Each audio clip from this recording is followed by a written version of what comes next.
Bonjour à tous. Voilà, on se retrouve pour la suite de la fabrication des bacs D75. Donc là, dans cette vidéo, ça va être la fabrication et la pose des fonds. Alors là, ça commence par un débit à la scie circulaire. Donc on va prendre des bois quand même assez épais pour pouvoir faire des fonds bien solides et durables. Donc le débit, c'est pas une petite étape là. En plus, faut rester quand même bien attentif parce que la scie circulaire, ça pardonne pas. À cette étape, le principe, ça va être de faire sauter tous les défauts pour se retrouver avec les bois les plus propres possibles pour pouvoir travailler correctement par la suite.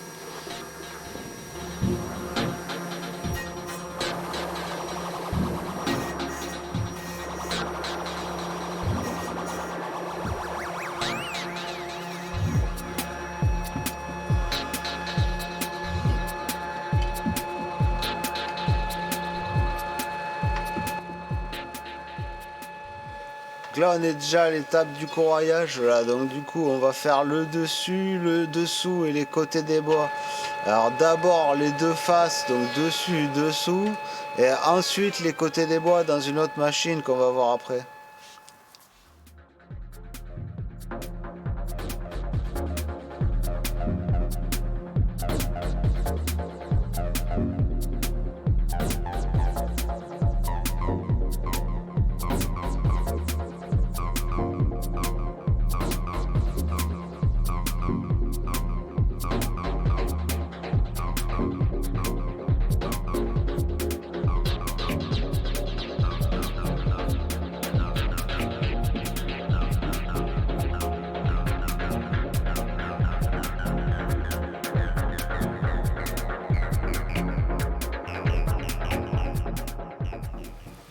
Et là maintenant on fait les côtés, donc nous on appelle ça les champs.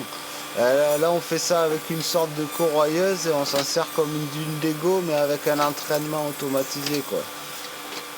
Ça va plus vite et c'est moins dangereux.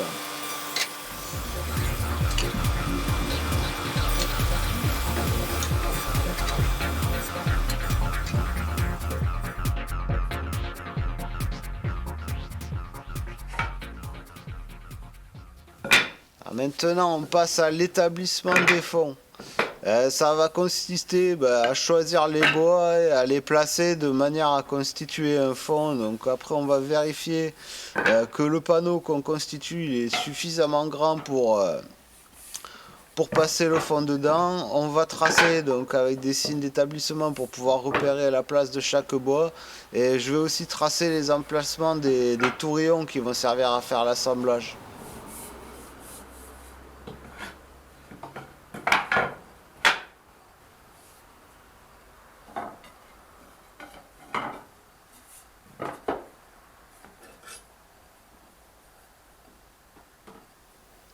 Là, avec mon compas, je vais tracer un fond fictif à l'intérieur du panneau et c'est comme ça que je vais vérifier que le fond il va bien passer.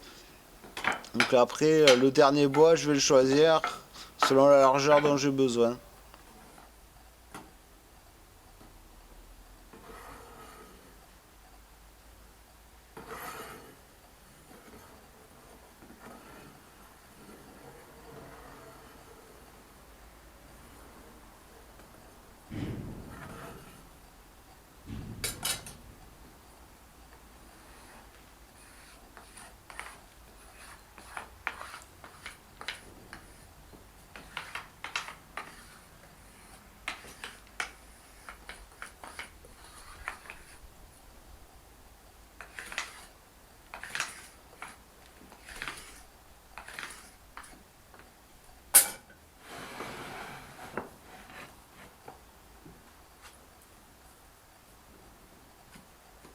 Là, tous les petits traits que je trace, ils vont me servir à repérer les emplacements des tourillons. Pour ceux qui ne savent pas, les tourillons, c'est des petites chevilles de bois qu'on va utiliser pour faire toutes sortes d'assemblages comme ça, quoi.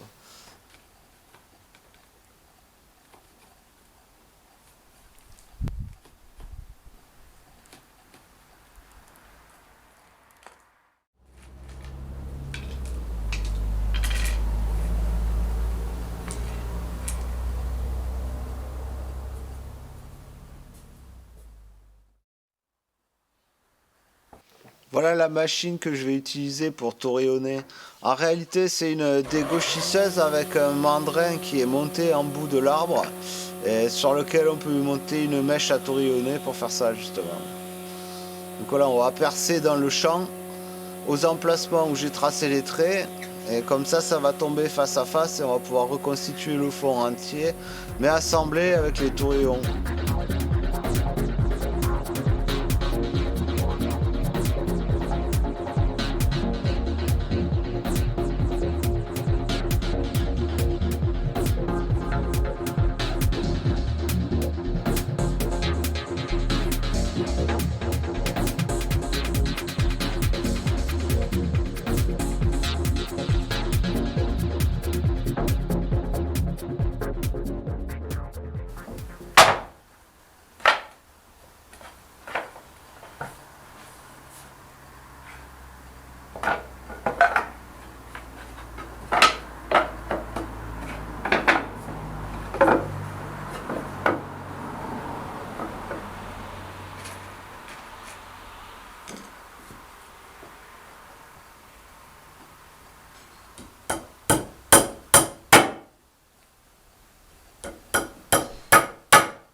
Une fois l'assemblage terminé, je les passe dans la raboteuse pour les finir à leur cote définitive qui doit correspondre pile poil à la largeur de la rainure qui a été pratiquée dans la coque du bac dans la vidéo précédente. Forcément ça se fait en plusieurs passages parce que comme le fond il fait 65 cm de large et que la table de la machine elle fait 65 cm de large, là elle travaille vraiment sur toute la largeur, donc on est obligé de prendre très peu à chaque fois, sinon on va faire caler le moteur quoi, c'est obligé.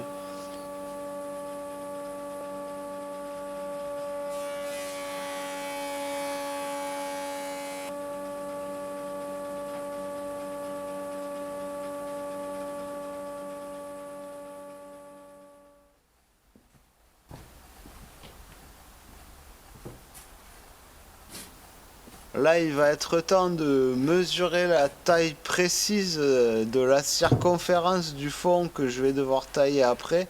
Donc pour ça, il faut que je mesure la circonférence de l'intérieur de la rainure.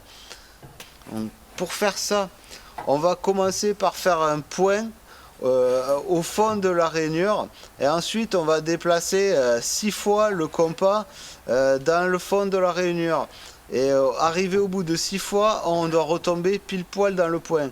Si jamais on retombe un peu avant ou un peu après, on va régler très légèrement l'écartement du compas de manière à tomber pile poil dedans. En faisant ça, en fait, on va décrire un hexagone au fond de la rainure. Et comme tout le monde le sait, la longueur du côté d'un hexagone est égale à la longueur du rayon du cercle dans lequel il est inscrit. Et ça est basé sur ça et c'est très précis, hein, c'est parfaitement précis quoi. Une fois qu'on a réglé le bon écartement, il ne reste plus qu'à tracer le trait sur le fond et on peut aller le tailler à la scie à ruban.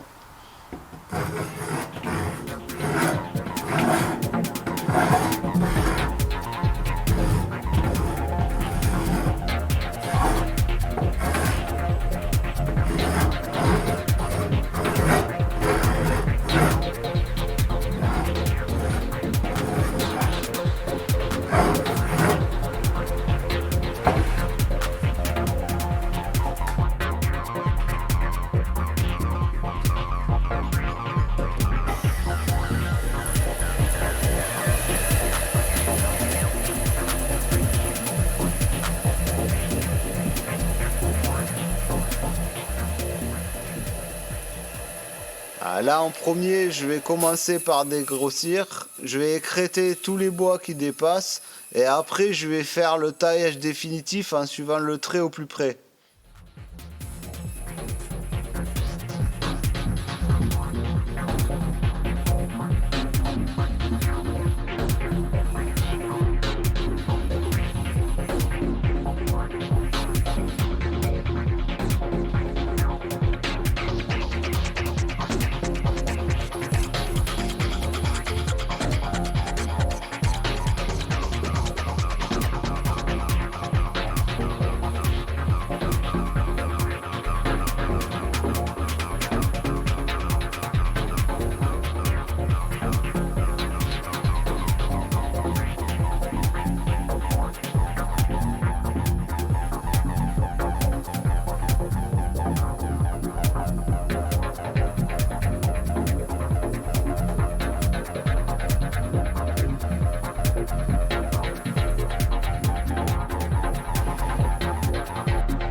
Là, je vais tracer un triangle équilatéral qui va me servir comme guide pour percer les 3 trous de l'évacuation de l'eau.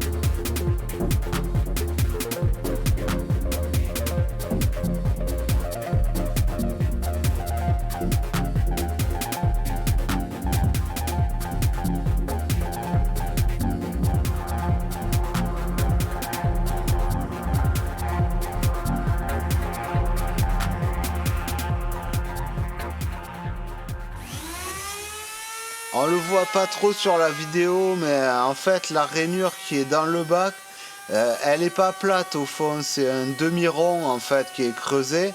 Et du coup, je vais refaire un quart de rond de chaque côté du fond pour qu'il forme lui aussi un demi-rond pour rentrer nickel dans la rainure.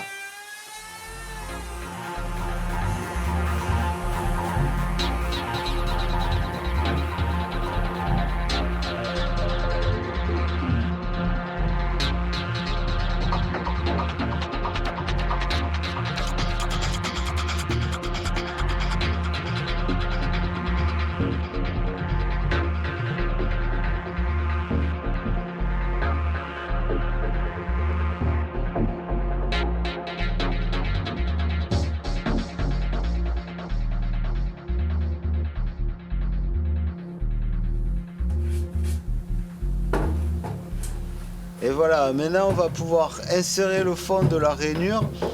Pour ça, je vais le faire rentrer en force à l'intérieur. Donc les bois ils vont s'écarter suffisamment pour laisser passer le fond. Parce que avant de faire ça, j'ai retiré le cercle du bas en fait. Sinon ça rentrerait pas. Donc là on va mieux voir.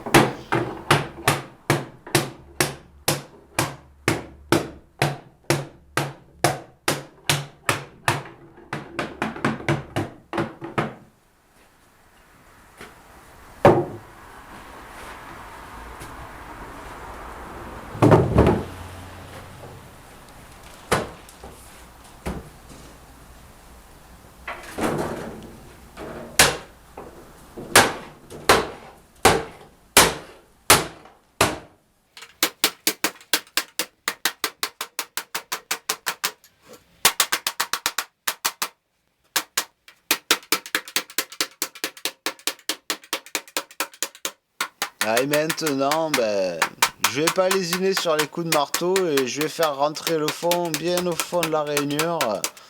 Comme ça, il bougera plus, il sera bien étanche.